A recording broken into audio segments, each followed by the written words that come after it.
Welcome back to the Movie Draft House. It's a new year, and I'm your host, Mark, joined by fellow host, Jeff. 26.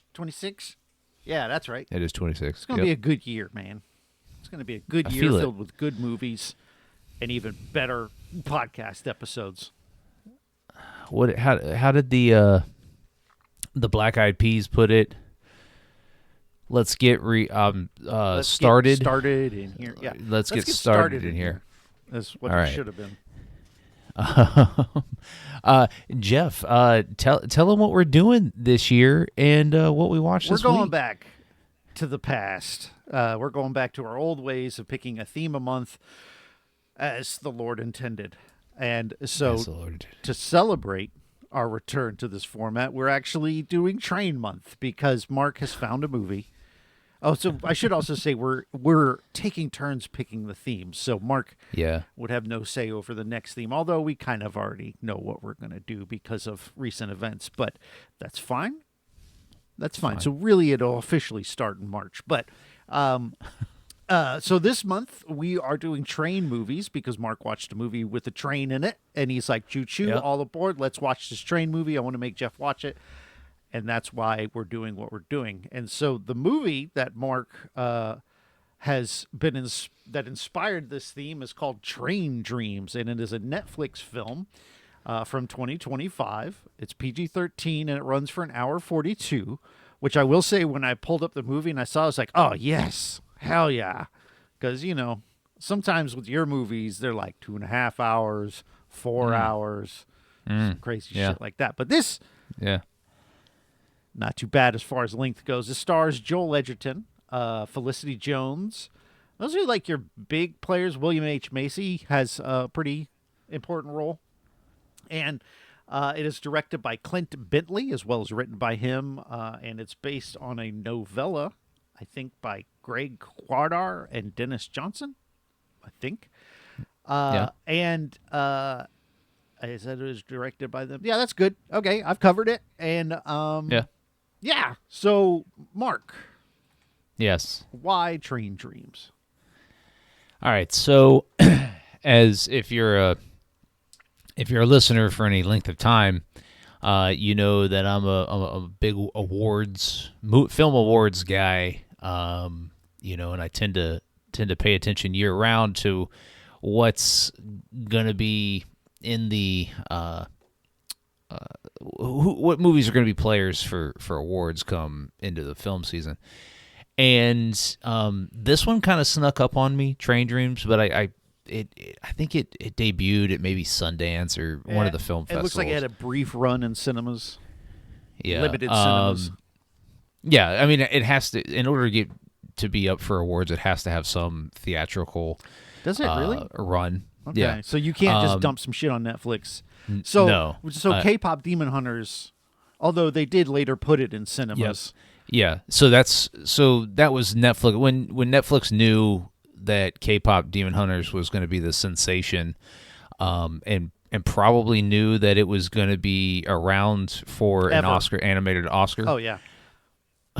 Well, I mean, we're going to be seeing K-pop Demon Hunters for the rest of our lives. It's probably the Star Wars of this generation, maybe. I don't know, the Harry Potter of this generation. Which is fine, because K-pop Demon Hunters is a good fucking movie. Not watched it. You should. I should, but I haven't, and there's no other reason than that besides I have too many things I'm doing. But anyway, so when they figured out, hey, we've got this sensation, they released, I think it was probably for a month, K-pop Demon Hunters in theaters as a sing-along, right? So my friend has a young daughter, and he's gone and seen it. And all of the fathers I know that have daughters that have dragged them to it all love it, right? Oh, yeah. They're like, this song here is my jam. So, like, I get it. I need to watch a banger. it. I just, you know. The animation's cool. It's different. I mean, it's anime style, but it mixes up some different animation. It's so that's this week's it's film. Drawn. K-pop Demon Hunters. It's drawn like an anime, but it's got other animation styles. Yeah. Anyways, so Train Dreams got its debut at one of the film festivals. got a limited theatrical run to make it eligible, and so when it started getting play for awards, I was like, I said, and then people started talking about it in my social circles, right? And I was like, damn, I was like, AKA the Klan. I'm just kidding. Mark is not in the Klan. I would not podcast with a Klan member. Yes, thank you. So I'm a big, I shouldn't say I'm a big Joel Edgerton fan. I like Joel Edgerton in most things that he does. What's funny is I don't think I'd recognize him until now that I've seen this movie, and I'm sure he's been in things I've seen, but his name I know, but like I haven't crossed his path a lot with the movies I watch. Yeah. He and much like we've talked about in the past with certain actors, he can act circles around people with just like expression, and just kind of how he wears emotion on his face. And he has these sad eyes to begin with. He does, and that really helps. So when this came out on Netflix, and it came out in the middle of November, on Netflix. I made it a point to watch it is because it was getting rave reviews, and Edgerton's getting this buzz for Best Actor, and this film is probably going to be nominated for Best Picture. It won't win, but it'll be nominated. Who's going to win? And probably what's the fucking damn it! You just put it on the Plex. Leonardo DiCaprio film. I just watched it. What the fuck is the name? Shit comes out the butt. I don't know. I don't keep up with this crap. Which is why I'm asking, because I don't know what shit comes about the butt. I did not enjoy it as much as other people. Yeah. But one battle after another. God there damn. You go. It's fine. I didn't think it's the best movie of the year, but Leo will be nominated as always. It'll be nominated for like 10 Academy Awards. Anyways. Train Dreams profoundly affected me when I watched it the first time. It is a ordinary story about an incredibly ordinary man who chooses a life of solitude and chooses a life of just being ordinary for no reason other than he just lives, right? The movie starts out by telling you, he doesn't know his parents. He was an orphan almost from birth, and he really was forced to grow up early on in adolescence and find a job and just started working. He never ventured very far from where he was born. And he kind of always lived his life in this one area. And then his life changes when he meets Felicity Jones's character. And the way this movie is shot, the cinematography, it is artistic. And I know we hate these artistic movies. Like them. I didn't feel this was pretentiously artistic. No, it's not. It's not. No, absolutely. But the cinematography it's done in a way that is artistic. A lot of cold scenery. Most of it is planes and stuff like that. Well, I mean, it's like it's shots of nothing but everything, right?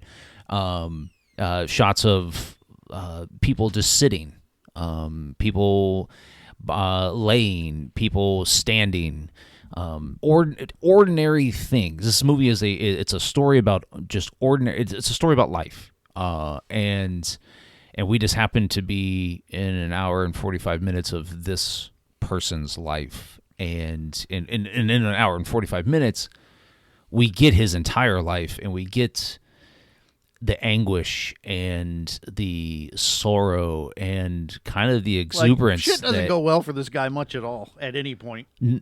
No, and Joel Edgerton in this movie is fantastic. I mean, just like an acting showcase because he's in this movie The whole time. primarily by himself, Yeah. right? No, well, yes, he's in the movie the entire time, but he's by himself for a large portion of this movie, and it's the film is held together by these interactions he has with either the loggers that he works with, or Felicity Jones's character, or the woman, that the forest Yeah, what was with forest her? lady. That didn't go where I thought it would. No, but I think that's part of that's part of the writing in this movie, and maybe that's part of the book. I don't know. I haven't read the novella of Train I'm Dreams. not going to read it. I was in my house alone again today. But like when he meets this lady, he's hired to, I guess, pick her up from the train station and take her to this forest station. It's like a park ranger. Yeah, and you kind of assume, hey, this is a new love interest. Right. Maybe he's gonna Now he be won't be happy lonely again. anymore. Right, and it never happens. And I think that's what makes the movie so great is that it subverts these expectations that the viewer has, and he's just lonely. He at the end of the movie, like not the end, but towards the end where he goes back and finds this lady again. He tells her the whole story of his family and how they died, and he'd never told anybody that, and he's crying, and he's like, I've never had this conversation before, and she's just like, yeah, hey, thanks for telling me. That's not what she said. There was tension there. Like, she was into him. Sure. I felt like she was down for, like, dating him. But I think that once she discovered he's really never going to be in love with anyone else, got to back out a little bit. Yeah, You made it sound like she was like, all right, thanks, stop bothering me. No. She But was cool with him. The entire film, it's he there's a snapshot of happiness is when he's with his wife and child, and When he's working for less money, Yeah. but he's home more. And right, that's the part that got me, is I can relate to that, right? Like if you billionaire dads that are never home, and then poor dads that are always home, which one's better? And as a poor Yeah. dad, I'm not poor, but I'm not Mark. you're also not a millionaire, so I'm not Mark and his castle. the what did you think? What did you think at the end of this movie, and how it made you feel? Yeah, a couple things. I think that because our lead has a young daughter, I think that's part of why I think this movie is going to hit you harder than me, as you are the girl dad. And it might have done differently for me had he had a young boy. But I think it's really great. I did really enjoy this. Strangely enough, I felt like it could have been longer. Like, I don't know what you'd have put in the movie though, like, because I kind of wanted, I guess what I really wanted was things to work out for this guy, and they in a way did.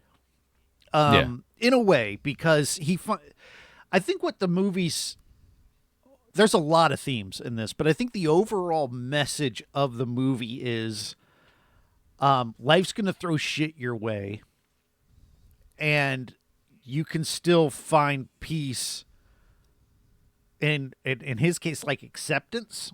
Like, he's been in anguish for so long because he didn't accept that his family was gone. He held out, I don't want to say hope, but I guess hope. And not that hope's a bad thing, but he kind of just kept going, I think, even after hope was gone, to hold out for them to come back.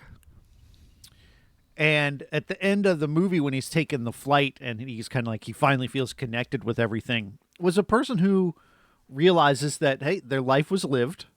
At least I did get married to a woman I loved, and at least I did have this daughter. And boy, he goes through some shit though. I don't know, man. He pulled out of this one. But like overall, I really did enjoy it, and I think Joel Edgerton's great in it, and I dug the message a lot. Like if you're, whether you are religious or not, the only thing we know for sure is that we have this life, right? And others will say they know for sure, but they don't. They believe, Right. but they don't know for sure. Sure. And at the end of his life, he made peace with what he had been through, and I think that that's beautiful, and I really enjoyed that. I didn't. The part that really I kind of have a little bit harder time was his daughter, quote unquote. I'm not sure it was his daughter, but he seemed pretty sure. Shows back up. Talking about yeah. And then she's gone the next day. What the fuck was that? Like, well, I think that's like, interpretation, right? Was he hallucinating? Was he dreaming? The movie's called Train Dream. So, I mean, was he? And at different points in the film, he does dream, albeit about trains. But, I think that's interpretation of it. It can be his daughter. It could not be his daughter. It could be somebody that stumbled onto his property. I did think it was a weird, realistic detail that he set the girl's leg. After he got her into the house and splintered it up. And I thought, well, if this isn't real, that's a awfully realistic detail to portray in this scene about this character and this young girl. And so to me, it probably wasn't his daughter, right. But it was probably real. So, yeah, exactly. That's how I feel. I feel like it really happened and that it wasn't his daughter. Right. That's how I feel. Because it doesn't make sense. But the whole... Like, I don't know. Like, if it is his daughter, it really doesn't make sense. But if it's not his daughter and he brought her in and he patched her up and you're this young lady and you wake up in this stranger's house, running out the window makes a lot of sense. Sure. Yeah. But also, like, I do think that there's reason to believe that that hope, right? That he just dreamed this is because he was holding on to this, albeit a small percentage chance that his wife and child were still alive. Yeah, because initially there's a chance, right? Like they had to leave because the house burnt down. But at some point, if they were alive, you think they'd have come back and been like, hey, does, like, even going into town to be like, has anybody seen Joel Edgerton around? And like, so I'm of the mind they did die. Yes. I don't know that they died in the house because I feel like like when a house burns down, and even in cremation, there's still bones that are left behind. Yeah. Fragments at least, and I feel like had they died in that house, there would have been some evidence. I agree. So that scene was particularly affecting, is because, all of a sudden, this young girl is back, or who he believes is his daughter is back, and you think, oh wow, finally something good is coming, and he splinters the leg and he falls asleep, and the next morning he wakes up and she's gone, and then it's all like it resets the grief and all this hopelessness that's around Joel Edgerton's character, and it's particularly affecting, is because, I mean, imagine putting yourself in that situation and all of a sudden somebody reappears that you thought you lost, and and how you would feel and act, and the belief you would have in how, that moment of disbelief can turn into kind of this lifetime of renewed hope, maybe. And I really think that it was one of the most affecting scenes in the film, and it played out well. I thought, I remember watching it the first time. I was like, "What the fuck?" When she was gone, the window's open, she's gone, Yeah. and I'm like, "God damn, man, guy can't catch a break." Cold blooded.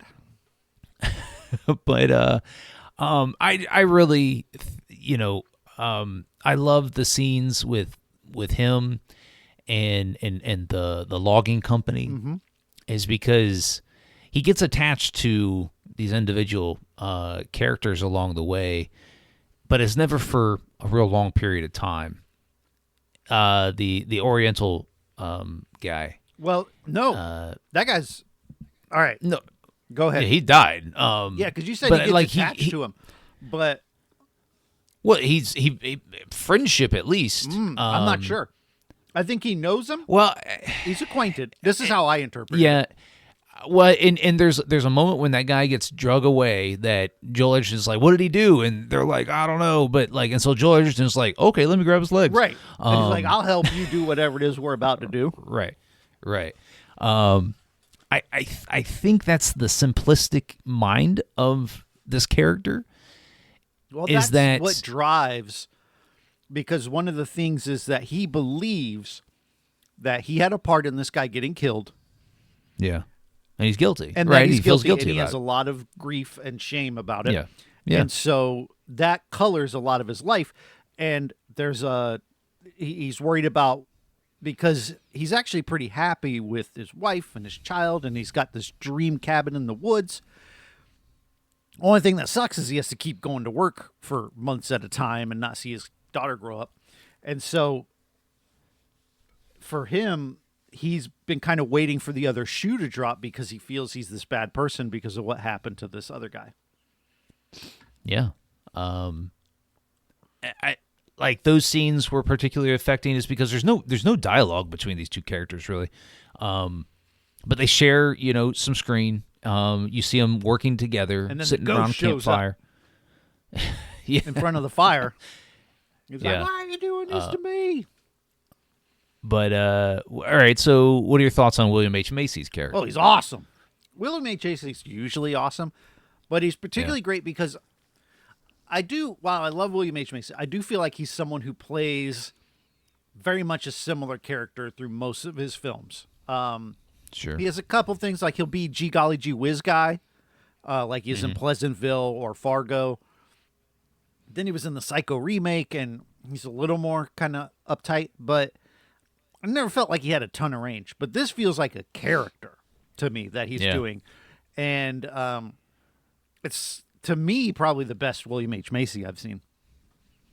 Yeah. And he's getting buzz for an award, best supporting Best actor beard. or whatever. But best beard, yeah. But like his scenes are particularly affecting is because he is this character that spent what we assume is his entire life in logging, and he just likes being around these people. At one point in time, he says, I guess Joel Edgerton's character asked him, hey, why do you keep doing this? And I think he says something to the effect of, I just like it. I like being out in nature. Yeah. I like being around the trees and stuff like that. And that's another theme of this film is nature and how we are just these little things across all of existence, and well, at least that the theme to me is, these trees are here, and there was one. Did you clock who narrates this? I saw it on IMDb, but I did not clock it on my own volition. or my own.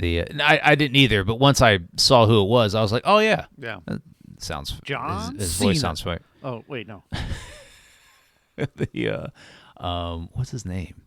I just saw it, but I don't know. Will Patton. There you go. Will Patton. But it said the narrator says that later on in the film, there's less and less woods now, or less and less trees because of these enhancements of the railroad, the concrete, and all this.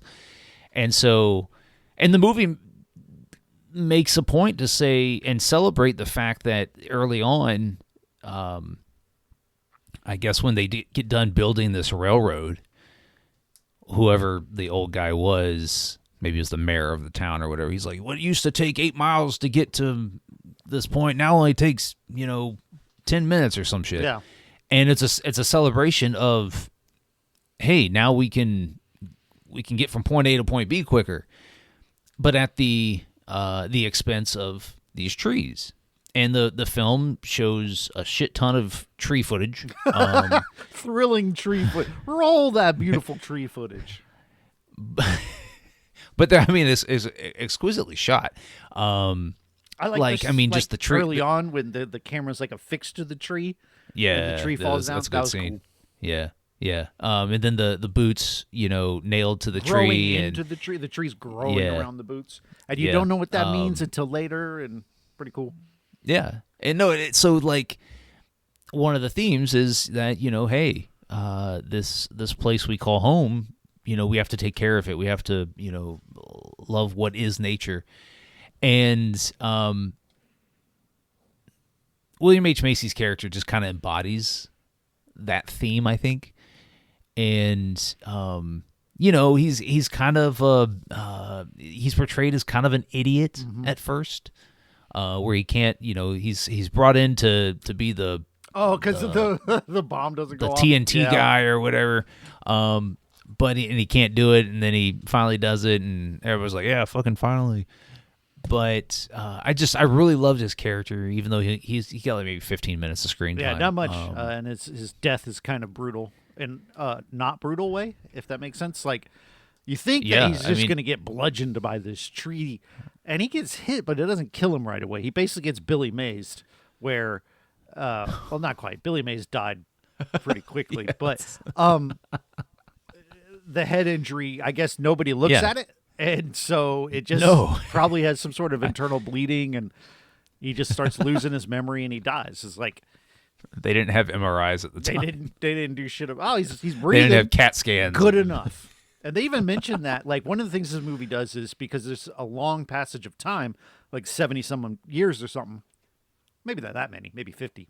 But quite a bit. They show the progress of technology of, like, the trains getting nicer and chainsaws. They go to, that was the big one, is because they were using these hand saws, and they get to the chainsaw, and he's sort of aged out of being able to use this technology, which was kind of funny because you don't think of that. Like, those are the guys who are like, these newfangled chainsaws. My day, we did it by hand. Yeah. And then I was like relieved when it said that was it. He was done logging, because I knew some shit was going to happen to this guy. Like, from the start of the movie, I'm just like, this some terrible shit's going to happen. Like, then it does. And I'm like, oh, fuck. But then I just thought more terrible shit was going to happen. And it really doesn't. It's more like just these two moments in life, the death of the Asian man that he was working with, and the death of his family, and how that depression lasted him almost the rest of his life and kept him hermited and inside. And I don't want to say a life wasted, but a life not fully lived until later when he gets on that plane and is like doing something for himself, it's kind of, I think that the movie is very thought provoking in what it's trying to tell you. And I think it is a positive message of, shit gets hard, but there's still some good life out here to live. So maybe don't stay inside all day. Maybe don't record fucking podcasts and, sit around in a dark room. Maybe. Or maybe we record more. More? Maybe that's part of living. It's recording it for posterity. Maybe that's... Oh, yeah, we can... Like, listen, the aliens are going to find this podcast at some point. And then they're going to turn around and be like, nothing worthwhile here, and it's going to save the planet somehow. Or future society, when the Jetsons are, that's mainstream, they're going to find this podcast, and it's going to be in a museum. Ooh, a digital museum. Yeah. And our YouTube clips are just going to play on loop. I do not see that happening. I'm going to be honest. I mean, unless the technology comes to where we can live forever and we can actually see it happen. That seems like a lot of work. We'll never know. We'll never know. At some point, I want to be done with bills. And the only way out. The only way out is death. Yeah. We're not meant to live forever. Says you. I'm going to be like Futurama where my head's in this jar and it's just floating. Yeah, that sounds great.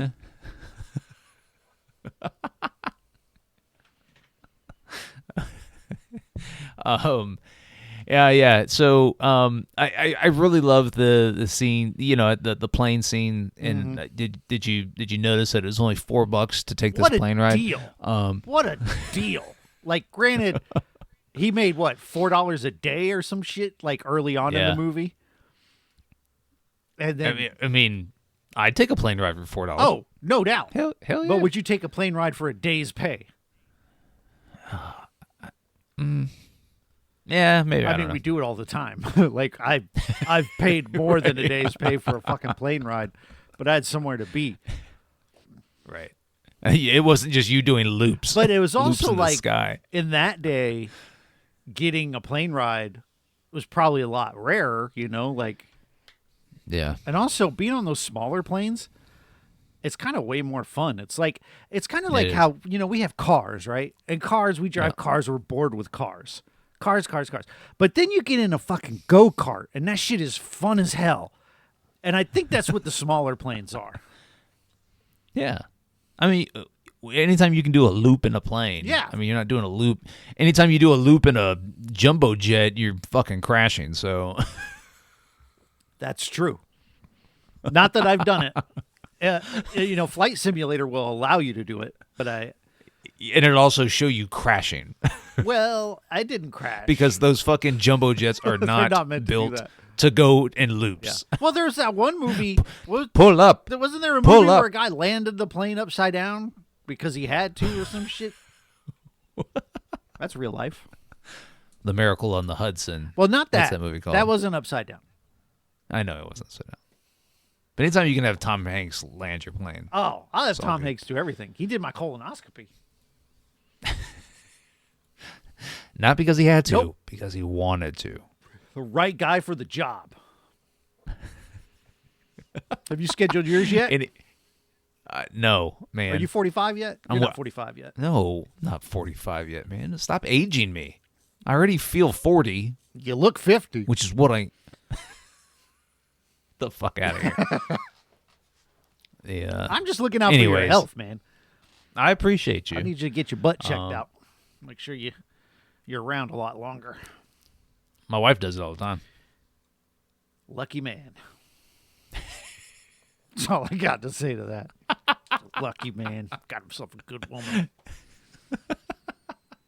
The little dark anyways, side of the moon action. Yeah, never hurt anybody. It's healthy. I hear it's healthy. Yeah. At least that's what my doctor keeps telling me. You got to do it again. Tom. It's healthy. Tom Hanks said, I didn't get it the first time. Let me do it again. My Dr. Tom Hanks.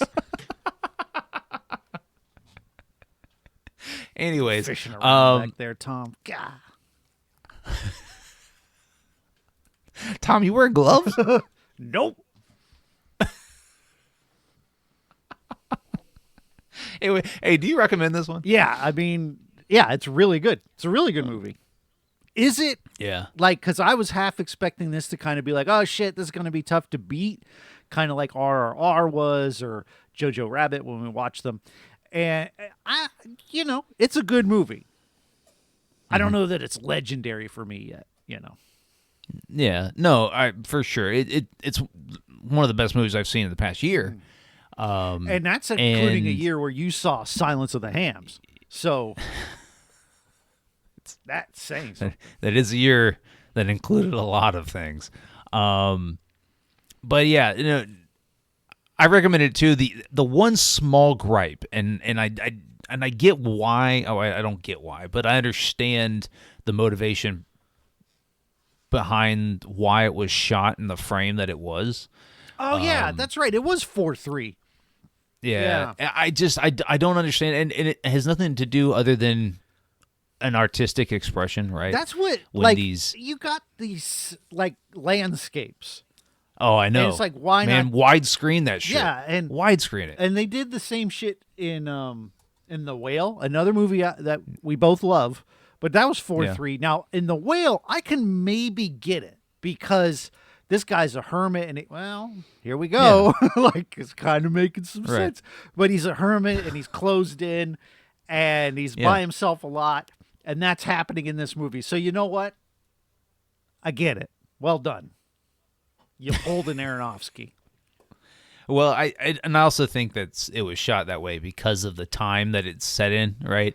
It is set in an age where Everything was 4:3. Well, just the moving pictures did not exist yet, right? They might have been but when did this? A large chunk of this movie is like 1910, 20. So right? 1920. By then they'd have silent films. Yeah. And those. So I mean, I understand the reason behind shooting it the way it was. I just don't like it is because, like you said, the cinematography is off the charts in this film, and it's kind of subdued because of the aspect ratio. Yeah. And I just think we could have filled the screen with these beautiful landscape shots and all that. But that is my only gripe with it. It is a fantastic film. I encourage everybody to go watch it. You will find something in this movie that will affect you. Yes. And I think that's why we watch movies, is to feel something by the end of it, and whether it's humor, rage, like Silence of the Hams for you. I wish you had felt rage. You didn't even feel rage. You felt ennui on that one. You just like, I don't like apathy. it. I get why you like it. And you didn't really get why I liked it. You should have been like, why the fuck do you like this? This is horrible. But anyways, yeah, I recommend it. But Jeff, what are we watching next week? Next week we're all aboard the Midnight Meat Train. It is directed by Kitamura. I'm going to say his last name because there are all kinds of like umlauts and shit on his first name. And it stars the poor man's what's his name? Poor man's baby goose, Bradley Cooper. Actually, I like Bradley Cooper a lot. I don't know why I'm saying that. I did too. It's got Vinnie Jones and Brooke Shields. It's a horror movie, which I am here for. You know I love a good horror movie. We're watching Midnight Meat Train, a movie that you brought up ages ago on this show. And I think probably you brought it up on the time we did Limitless. Yes. So looking forward to this one. I haven't seen it. I've heard great things about it. It was one of Bradley Cooper's, kind of not first films, but one of his early films in his rise to stardom. And so I watched I'm him on interested. Alias. I was there right at the beginning. I didn't even know he was on Alias. Alias, first couple seasons, maybe 3. Then he disappeared. I think maybe he made a cameo or 2, but his career had already taken off at that point. Yeah. So join us next week as we watch The Midnight Meat Train. I always feel like there should which is an awesome title. To someplace. Midnight Meat Train to Minnesota. Just a little bit more alliteration would have been nice, is all. That's my first critique of this film. Okay. I can get behind it. It does sound like when you say it, the Midnight Meat Train, and you're like, not quite there yet. okay, we're waiting. We're waiting. Where's this meat and you're train like, headed? Minnesota. Some place that starts with M. Minnetonka, Montana. Marietta, Miami. The Midnight Meat Train in Miami. That'd be cool. And then it'd be a series, right? You just have the meat train go to different places. Yeah. Each season is a different M city. Yeah. It's kind of like Love is Blind, you know? Yeah. So, anyway, I think I've dragged about as much out of that as I can. I'm waiting for Love is Island to come back. Love is Island? Oh. Have you watched Temptation Island? On Netflix? Probably. Oh, man. Probably. My wife watches a Real lot fucked of up. all of It's that, awesome. so. Just ruining people's lives on television. Anyways, what else you can do is when if you're watching on YouTube, the subscribe button pops up, push that. Yep. So you can you get to see a little fun animation now on YouTube when you click the subscribe button too. Oh yeah, I didn't know that. But so you don't miss any future episodes here, any future content. And if you want to follow the podcast on all your favorite social media platforms, we're at Movie Draft House. Find us on Twitter, TikTok, Instagram, right here on YouTube. Give us a like, follow, and a subscribe. Jeff, tell them where they can find you. You can find me. My other podcast is called Chronologically. We're working our way through the 90s films based on the works of Stephen King. Really having fun over there with some wild, schlocky 90s films.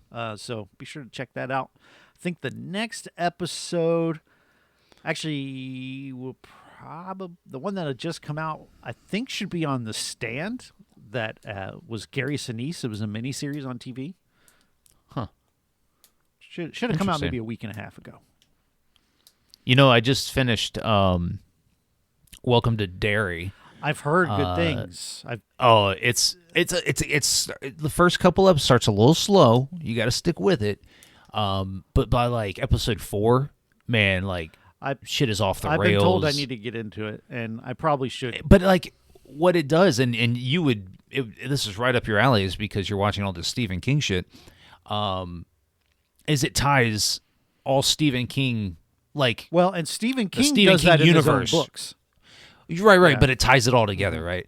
Well, like The Shining, there is like The Shining and Pet Cemetery, like the Mist, daughter in the Pet Cemetery kind of has the shine, and then like in Shawshank, the book, there's a laundry machine called The Mangler, which is another short story by King called The Mangler, which is about a laundry machine that's possessed by the devil, and there's a movie on it, and I don't. By the time this pod comes out, this episode will already be out on The Mangler, and if you like schlocky, over-the-top horror, The Mangler, directed by Tobe Hooper, based on the Stephen King short story, really fun.